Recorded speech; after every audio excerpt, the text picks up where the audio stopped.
بارش کا پانی پاک ہے یا ناپاک؟ جواب: بارش کا پانی اصلاً تو پاک اور پاک کرنے والا ہے۔ قرآن مجید میں اسے مائع مبارک بھی کہا گیا ہے۔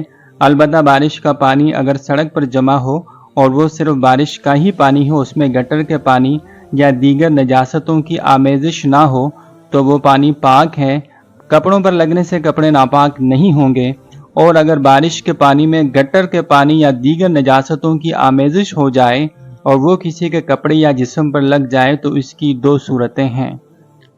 نمبر 1، اس علاقے میں مسلسل بارش ہوتی ہو اور اس شخص کی اس راستے پر کثرت سے آمد و رفت ہو اور اس سے بچنا مشکل ہے، تو اس کیچڑ میں اگر بعینہ ہی نجاست نظر نہ آئے، یعنی نجاست کا اثر واضح نہ ہو، تو اسے ایسے شخص کے حق میں ناپاک نہیں سمجھا جائے گا۔